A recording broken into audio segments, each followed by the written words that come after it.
Okay, this is an interesting way to start a show. I am not ready at all. I'm 2 minutes late or 7 minutes late, depending on your vantage point or your timing. I originally said I was going to go on at 9. By the way, if you don't hear me that well, bear with me. I'm not set up yet. I'm going to put that microphone there. Isn't this fascinating? Just for you, it must be great just watching a guy set up. It's cinema, video, audio verite is how we describe it. I'm going to throw something down in the comments here, and then I'm going to ask you if you are there to please say hi, check in, tell me you're there, write your requests on a 20, and send them up to the bandstand. I had planned to have my lava lamp on during this. A gift from Scott and Trudy Orthy, two of my favorite people walking around on this planet. And I didn't get it turned on in time. It takes quite a long time to warm up that lava lamp. And there's a story behind it, and I love the story. I love to tell the story, as the expression goes. By the way, that's, some of you know, that's one of the albums I've released over the years. What's the story behind my lava lamp? Well, Annie's one of 11 children. You know that, or some of you know it. One of her most well-known songs, and I highly recommend it, is called 99 Months, about the time her mother was pregnant. And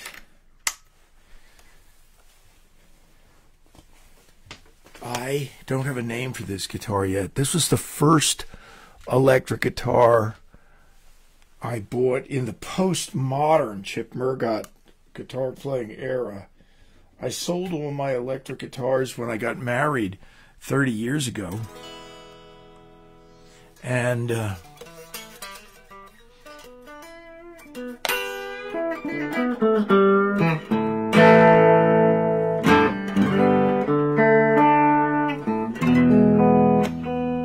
it's classic out of tuneness right now. And I bought this guitar brand new. It's not a Squier, it's a regular Tele. I'm made in Mexico Tele, but I bought it for $400 new off my guy at the time, whose name was Randy, who I've retained a friendship with. And it's one of the best guitars I've ever played and ever owned, certainly. And I have names for a lot of my guitars, and I don't have a name for this one. So if you want to name it,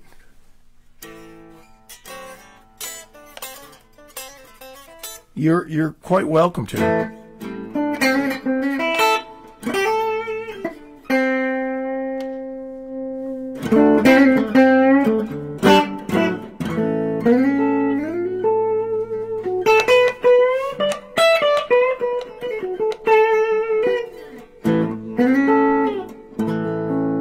I owned this for about 10 years or so and played it endlessly before I got my next electric, which you've seen some of my others.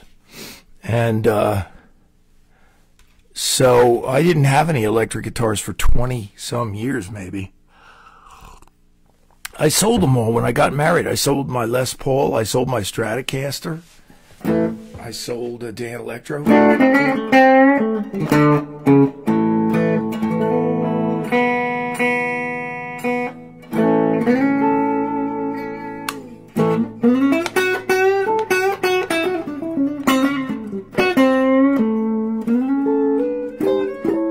got a lot of news for you tonight.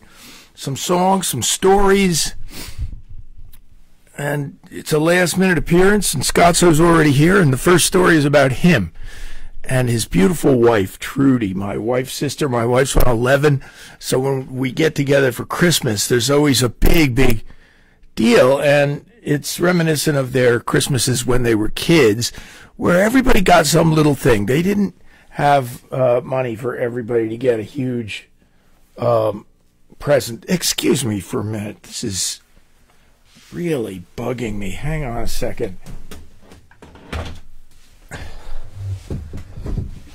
have to excuse myself. Wait a minute. Get extricated from the kitchen here for a minute.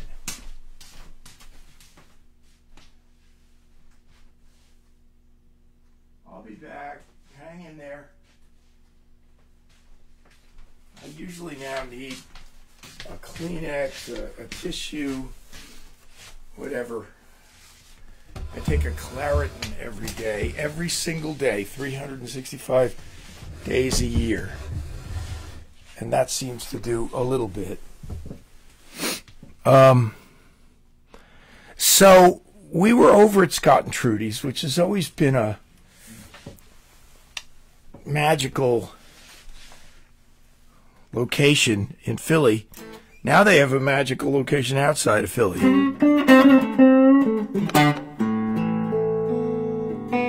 Well, why is that doing that? My B string is out of tune when I tune it up, and then it goes sharp.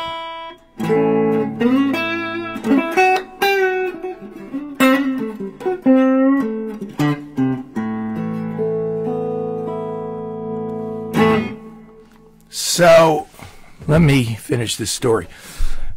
I get this present from Scott and Trudy. I was on their list. You can't give presents to everybody, but I was their guy. Yes, that's right. I usually need an Emery board too. Hi, Nancy. Hi, Henry. Good to have you both. Everybody else who's in the house, say hi. I just made it tonight. In fact, I didn't make it. I was late. So I was talking about this guitar, which doesn't have a name yet. I might call it Father, because it was father to all the rest of the electrics. This is the first one I got in the modern era of my marriage. I got a present from Scott and Trudy for Chip, and it came in a lava lamp box. And I went, oh my gosh, I've always wanted a lava lamp. This is awesome. And when I opened it up, it was socks. And I had to quickly adjust and say, oh yeah, I need socks too. Thank you very much. And then a week or so later, are you ready for this? How unusual are two people who do this for you? Annie comes in and she says, Scott and Trudy got you a lava lamp when they saw how much you wanted it. So they did an adjustment and came back. And I have used this lava lamp so many times. I mean, I basically use it every single day and night. I've written songs to it. I've watched TV to it. I've stared at it. And I haven't even been high when I've been doing that. So it reminds me of the great Mary Tyler Moore show, where she said to the little old lady, I'm the producer of the 6 o'clock news. Do you ever watch the news? And the little old lady goes, oh no, I don't have a TV set. I have a fireplace. One of the great wise sayings from the Mary Tyler Moore show.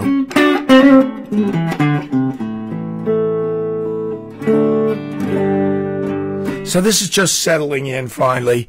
And I love my lava lamp. Thanks again, Scott. Thank Trudy for me. Now I'm going to tell you a songwriting story. I been reflecting on my life recently, and I did post this past week. I posted on Facebook a recording and a story about yesterday and about how it inspired me to become a songwriter.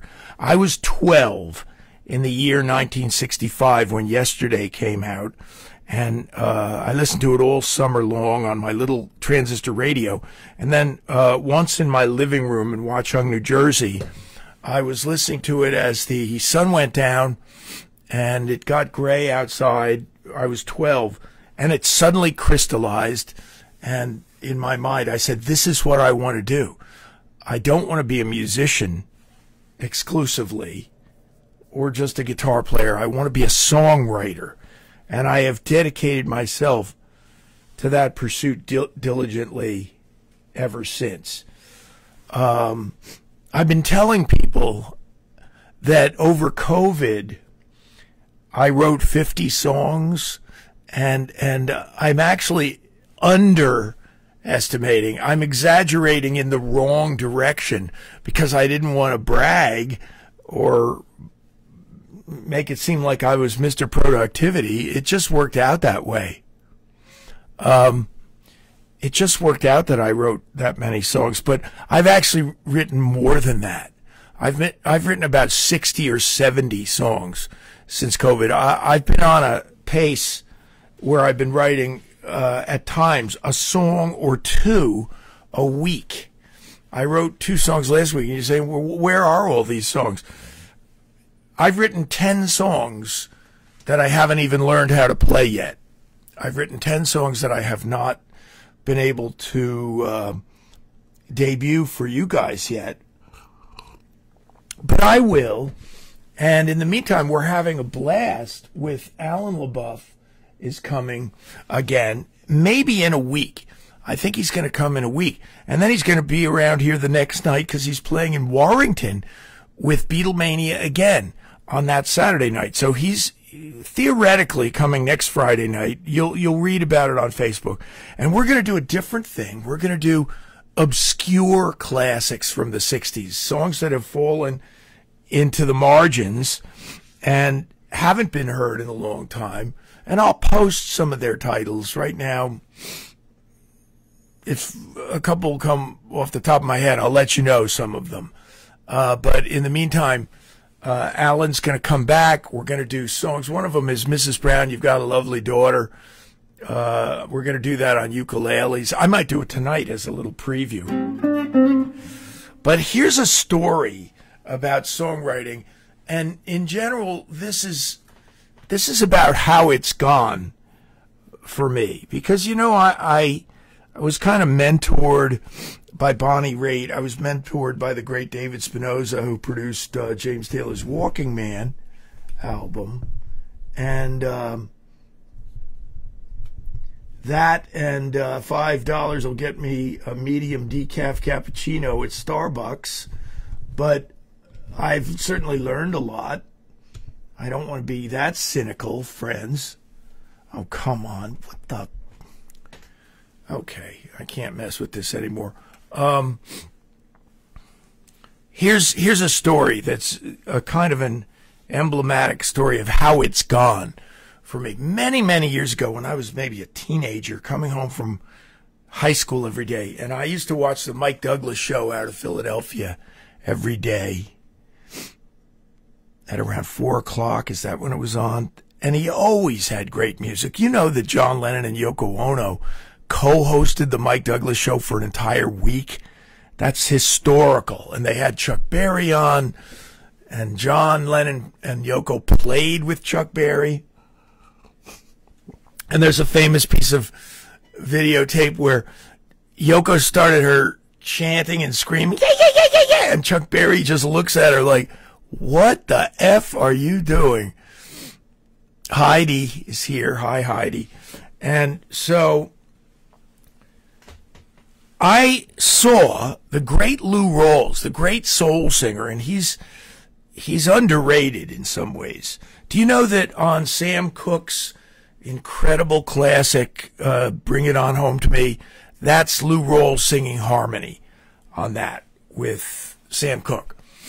So Lou Rawls is one of the original settlers in the R&B world, and I heard him tell this story about his grandmother, and she had an expression, and it was "every goodbye ain't gone."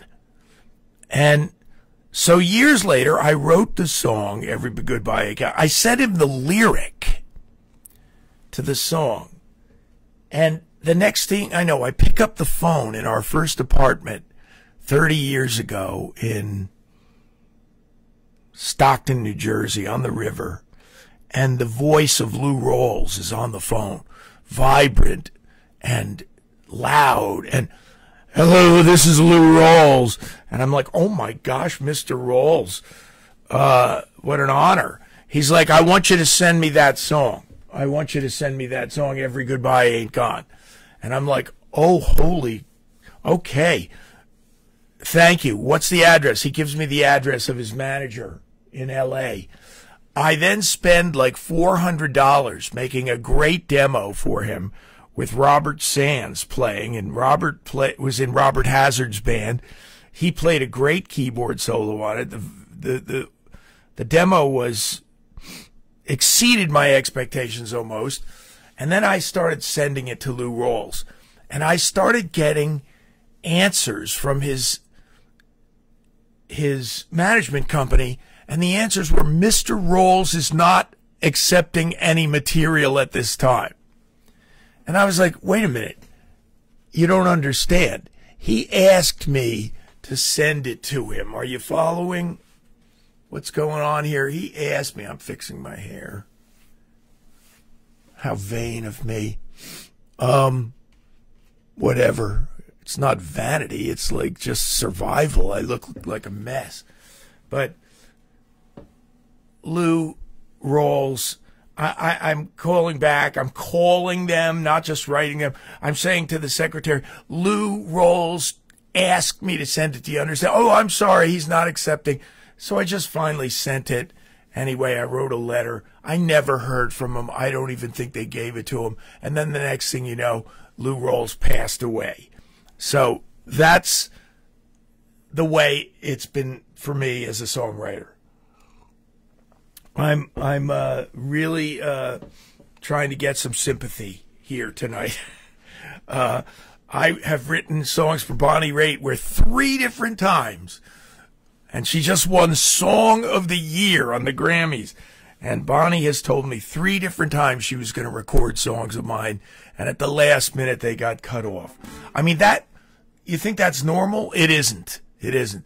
"Oh, it's a tough business, Chip. That happens to a lot of people." It does not happen to a lot of people. They get rejected once or twice. They don't get rejected 3 times where a classic legend of music says, "Yeah, I'm going to do that song, Chip," and then at the last minute cuts it off. So that's a cue for a song. And here's the song I wrote for Lou Rawls. It's called "Every Goodbye Ain't Gone." Let's see if I can remember it. I've never recorded it yet for, a master, but I am going to do it soon. And it's going to be on my series of records called Grace Notes.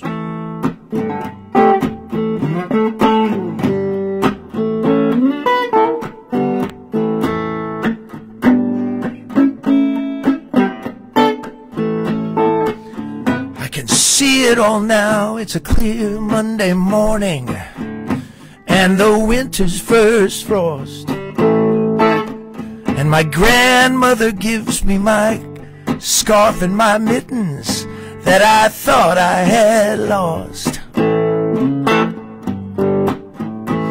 She knows that I don't want to leave the warm kitchen and go to school for the day. And as I turn for the door, I can see her expression, and I know what she'll say. Every goodbye ain't gone, yeah. You'll be back home again soon. And though the time may be so long, every goodbye ain't gone.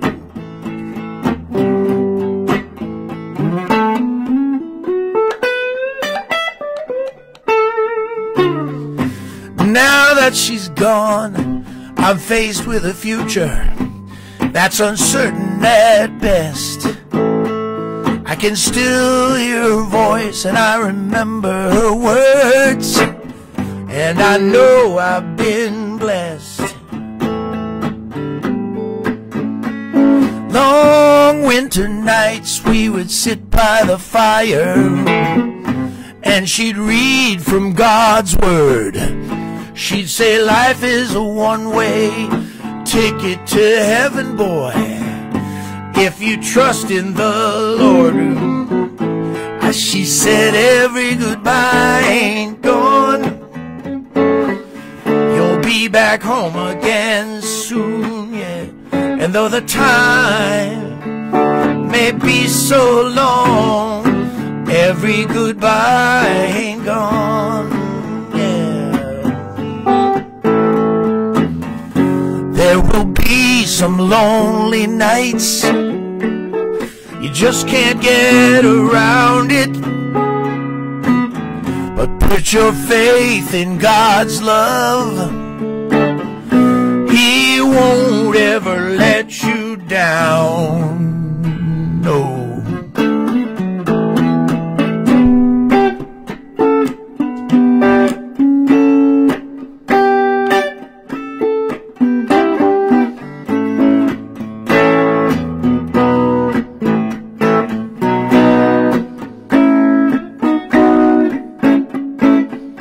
Guitar, yeah.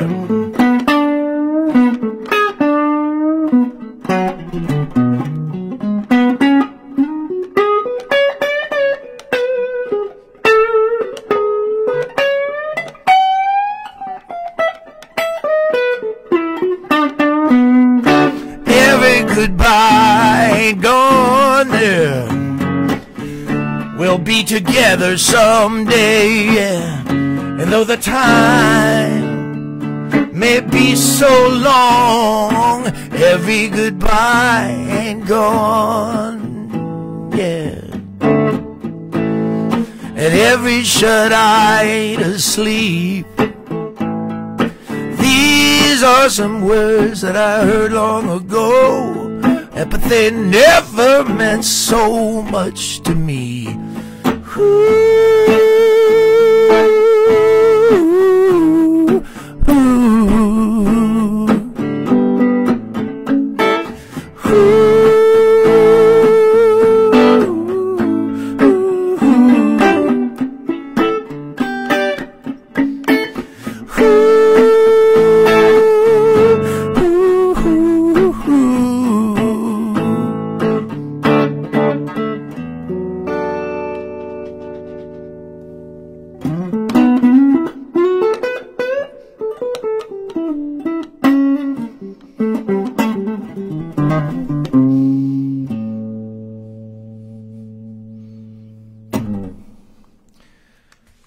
Okay, what do you think? Can you hear Lou Rawls' voice on that? I can, friends. He would have been perfect for that song.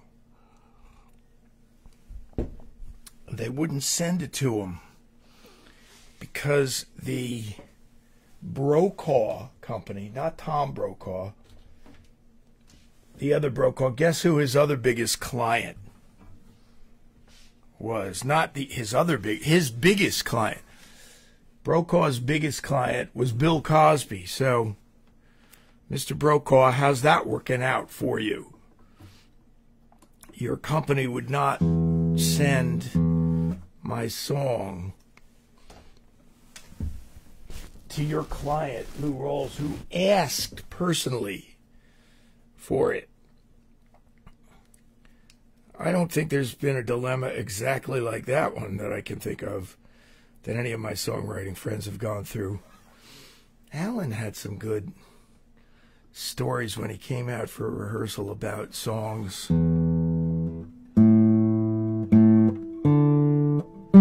I'll let him tell them when he comes. He might be coming as soon as next Friday.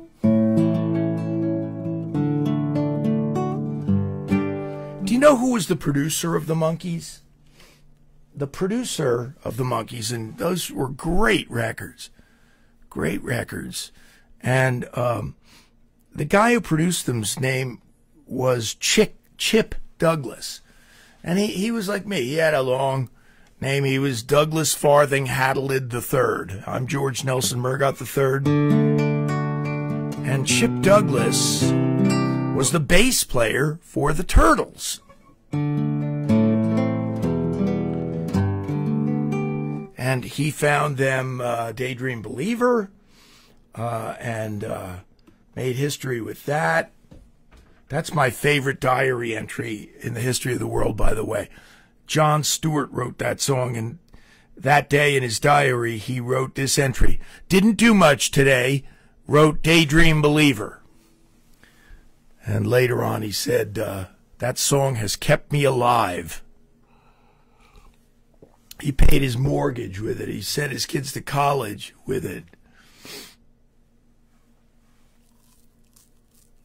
No, he called me, Scott, and I sent it the next week. So he asked me and I sent it right away. He was in fine health.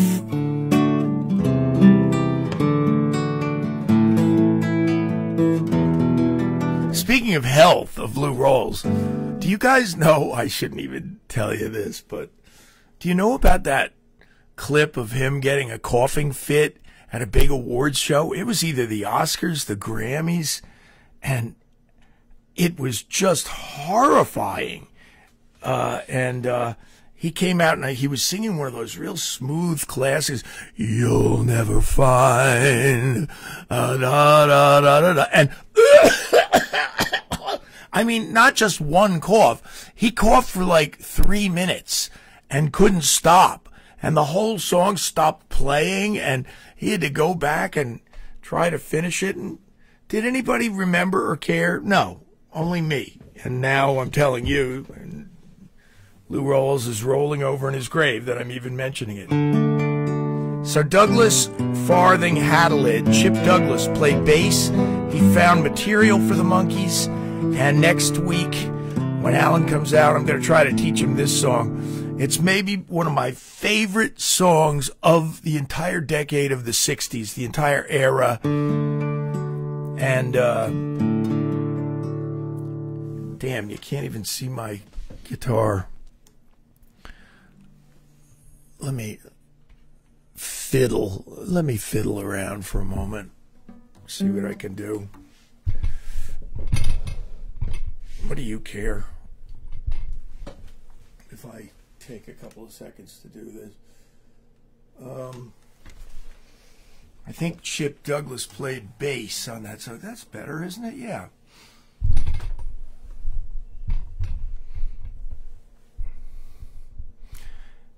This song is a song you may never have heard, or if you're a real Monkees fan, you heard it because it's on their greatest album. Their greatest album is called Pisces, Aquarius, and Capricorn and Jones Limited. And this song...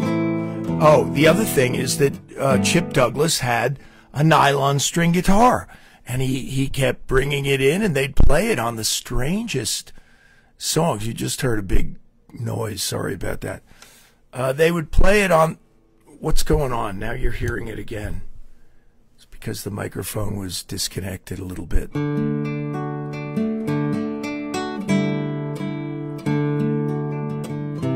It's a hard song to play. It's really hard, but I'll do my best for you.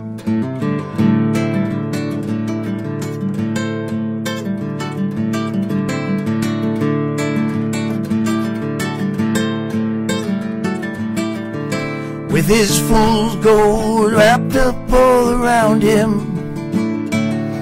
from a killing in the market on the war, children of King Midas there, as they found him in his counting house, where nothing counts but more. And he thought he heard the echoes of a penny whistle band, and the laughter from a distant caravan, and the brightly painted lights wagons in the sand, fading through the door into summer. With his travelogue of maybe next year places, as a trade-in for a name upon the door. And he's traded it for years he cannot buy back with his tears, when he finds out there's been no one keeping score. And he thought he heard the echoes of a penny whistle band and the laughter from a distant caravan, and the brightly painted line of circus wagons in the sand, fading through the door into summer. Yeah.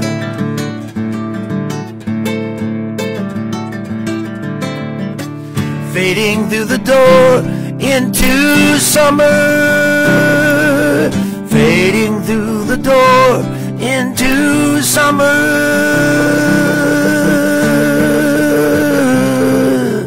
Fading through the door into summer.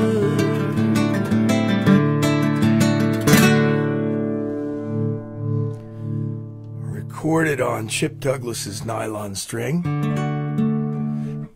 I don't do this song. Maybe Alan and I will learn it. But do you know that the song Happy Together, that was, I think, #1 for the entire year, that year, and that song, the Turtles discovered it. It was by a nobody, by a complete nobody songwriter. It wasn't anybody tied into the LA scene. And they had this scratchy old cassette. That song is called Door into Summer. And what the scratchy old cassette of Happy Together, the Turtles said, you couldn't believe it when we played it for the record company and said, we want to record this as our next single. And they looked at us like, you guys are crazy. And we said, no, it's a great song. You can't really hear it on this cassette.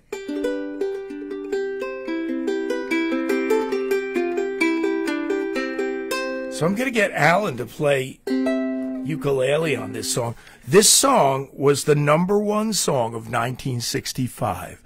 And 65 was, of course, a golden year. The Beatles released both Day Tripper and We Can Work It Out in 1965, both of which were in the top 10. We Can Work It Out was #9 for the year.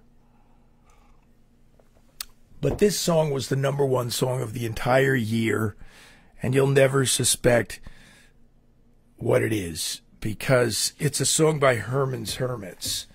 I don't even know where they got this song or who wrote it, but it's a beautiful, charming little bit of nostalgia. See if you remember it. I'll move this microphone closer to me. I just pulled the cord out of my laptop, so now I gotta fix that. Hang on a second. So as I don't run out of power here in the middle of the show.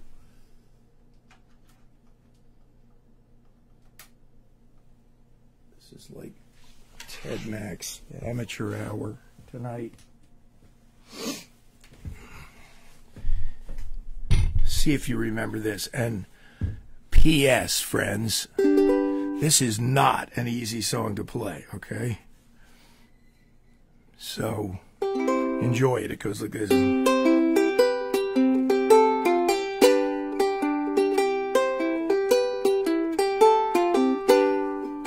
Mrs. Brown, you've got a lovely daughter. Girls as sharp as her are something rare. But it's sad she doesn't love me now. She's made it clear enough that it's no good to pine. She wants to return those things I bought her. Tell her she can keep them just the same. Don't let on. Don't say she's broke my heart.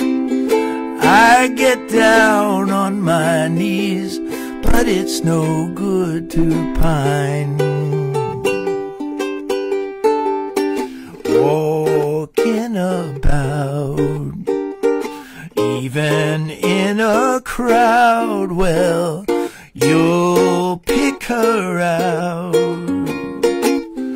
Makes a bloke feel so proud. Mrs. Brown, you've got a lovely daughter.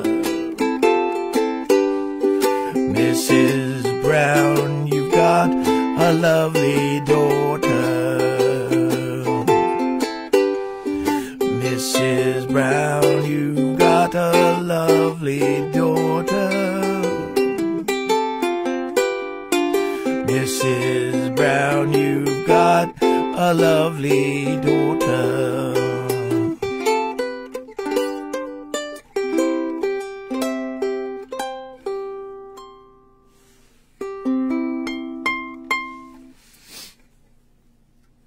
Thank you. Thank you for listening. That's why I'm thanking you. I don't know why I would thank you. I can't hear any applause. Scott, let me read this. It's a popular song written by a British actor. Okay, you went right to Google. Trevor Peacock. Holy mackerel. There's a household name, right? Trevor Peacock. You know who used to play guitar on those records, on the Herman's Hermits records? Jimmy Page. He was doing session work. And next week I might try to get a song learned for you called No Milk Today, which is a favorite among musicians. I think Jimmy Page played guitar on it. And Pagey. That's a good segue to pick up a Telecaster, because what was Pagey's signature guitar? Les Paul. And yet, after the years went by and everybody bought Les Pauls to emulate him, he let it be known that actually he recorded all of Stairway to Heaven on a Telecaster. So that kind of blew everybody out of the water. Now something's wrong with that. I have lost power. Jeez.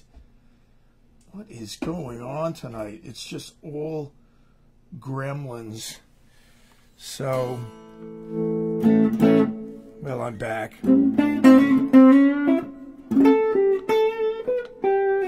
It's time for a blues. And I played this with Ted Lyons on bass for a WDVR special event, and I think Ted is at the Pittstown Inn tonight. It's too late for me to really promote that for him, but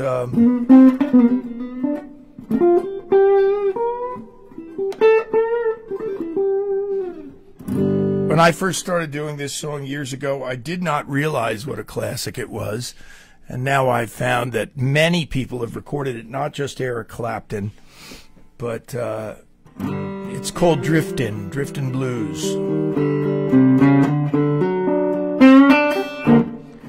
I'm drifting, yeah, like a ship out on the sea.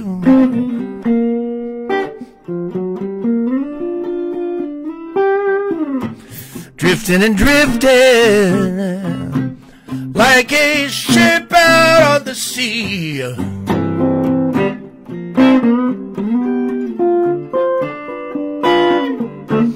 I ain't got no sweet woman in this world to care for me.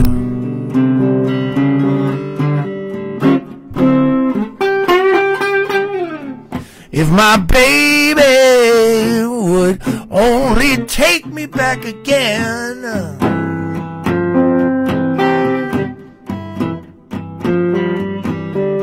If my baby would only take me back again.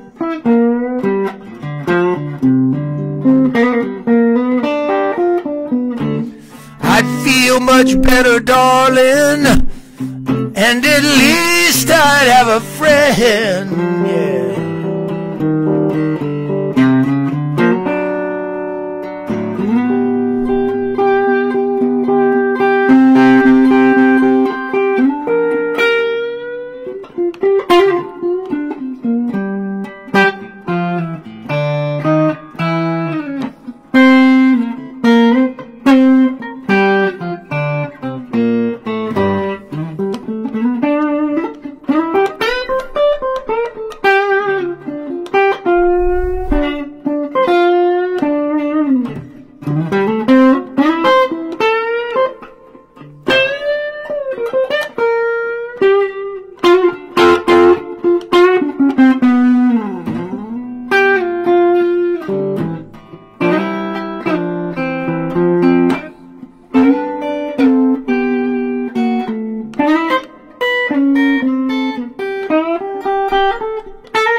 I'm drifting, baby, like a ship out on the sea.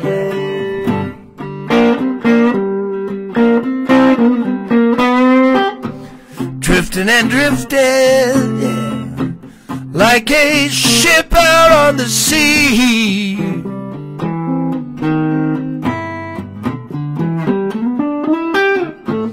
I ain't got no sweet woman in this world to care for me, yeah.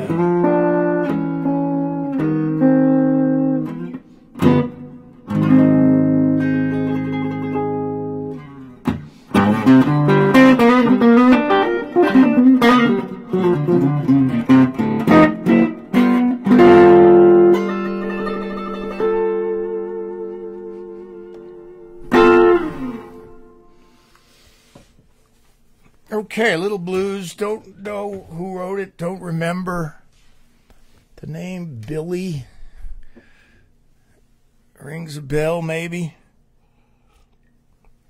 I got to get my trusty old Santa Cruz out here. I'm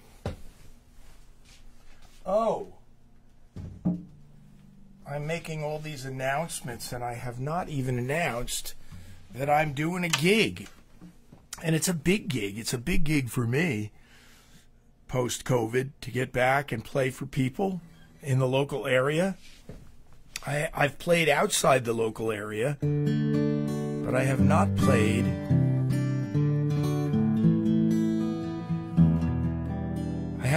in my own backyard, so to speak, for quite a while.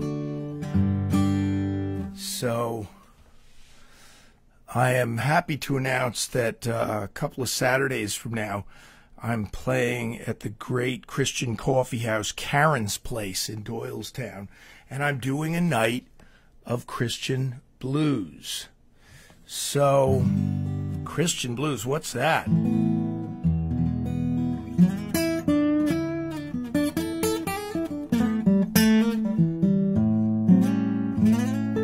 Well, first of all, Blind Willie Johnson only wrote and sang Christian blues. So I will certainly be doing some of his songs that night.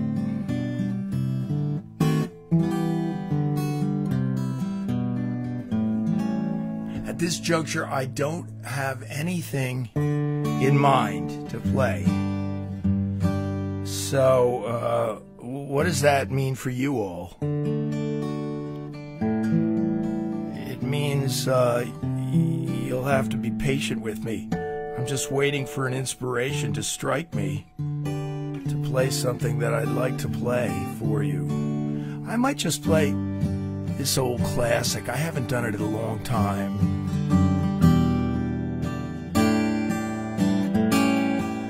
There is a young cowboy who lives on the range. His horse and his cattle are his only companions. He works in the saddle, Lord, he sleeps in the canyons. He's just waiting for summer, his pastures to change.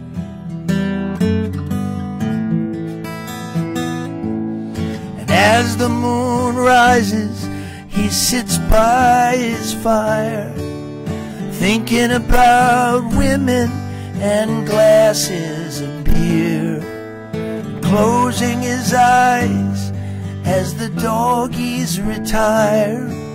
He sings out a song which is soft but it's clear, just as if maybe someone could hear.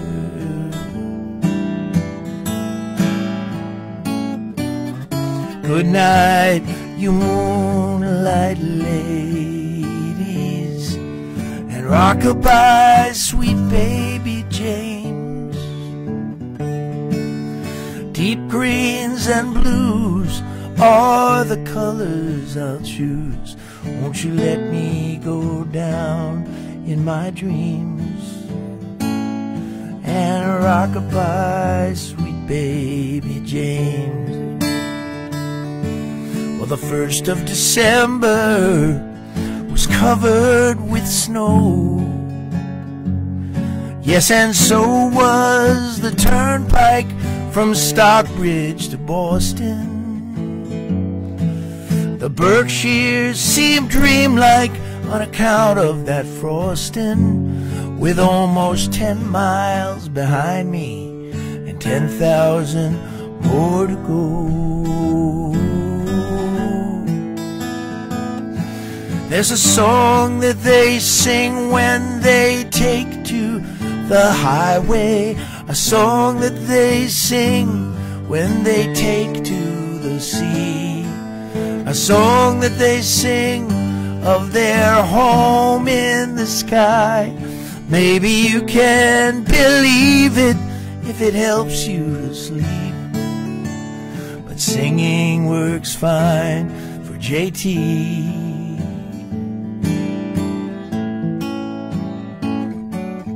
Good night, you moonlight ladies, and rock-a-bye, old sweet baby James. Deep greens and blues, they're the colors I'll choose. Won't you let me go down in my dreams? And rock-a-bye, sweet baby James.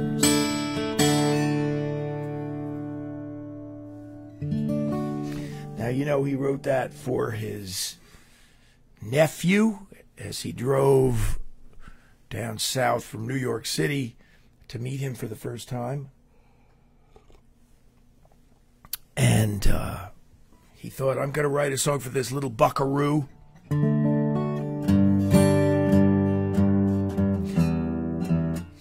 And that child's name was James Taylor. His brother Alex named his son after James.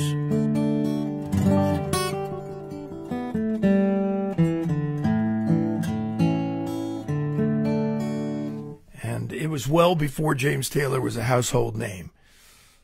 I think his first album wasn't even out yet, so Alex wasn't trying to cash in on James Taylor's name. And when I was 18 years old, so this is prior to me, or did I hear James Taylor by then? I don't think so. I don't think I heard Sweet Baby James. It was right around the time I heard him, so I won't quibble over whether I heard James Taylor or not. I'll just tell you that I wrote a cowboy song. I wrote it on my grandfather's ukulele, which is kind of retired now, but I am going to record this song. It's called Out on the Trail. It's still current enough in my mind, although it's 50 years old. It's current enough to record. So that's good news for me, that I have songs like that. I'm recording another song on my first in a series of releases called Grace Notes. Volume 1 is going to have a song called Gene that I wrote when I was 18 years old. You guys have heard it before if you've listened to this webcast before. But I don't think you've ever heard this, because I don't think I've ever performed it. I don't think I've performed it in decades. But I'm going to give you a taste of it tonight, and you'll tell me what you think. And by the way, thank you for your support. If you're watching this live or watching it tomorrow on the rebroadcast, I have put up the virtual tip jar link to PayPal, and I deeply appreciate your support. It helps to keep this show on the air. And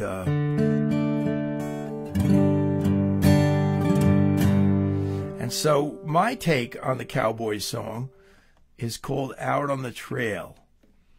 And I'm going to play it for the final song tonight. I'd be very, very surprised if you ever heard this song before. The only person who may have heard it before,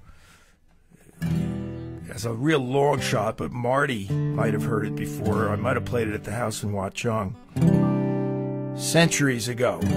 It goes like this. Well, I'm dusty, dusty and tired, and I've been out on the trail all day long. All I want now is to sit by my fire, dream all my troubles away, and sing the old songs, yeah. Seems, no, I just sing here. How do you go? Ooh.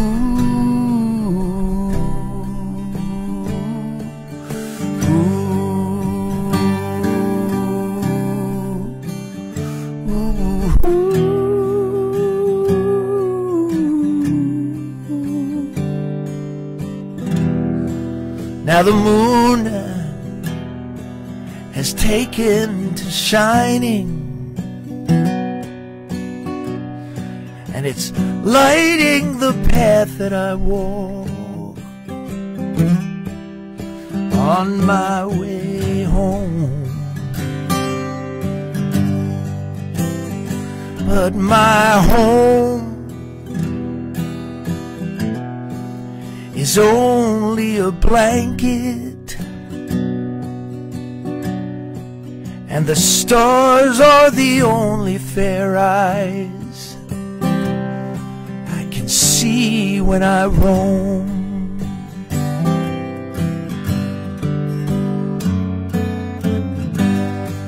It seems like I've ridden alone for so long,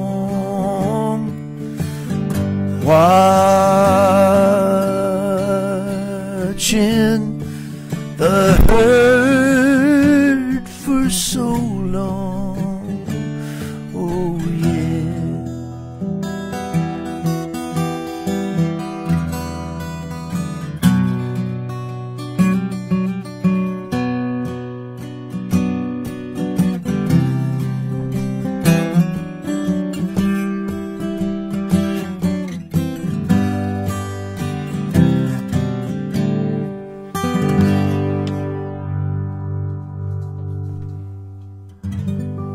you.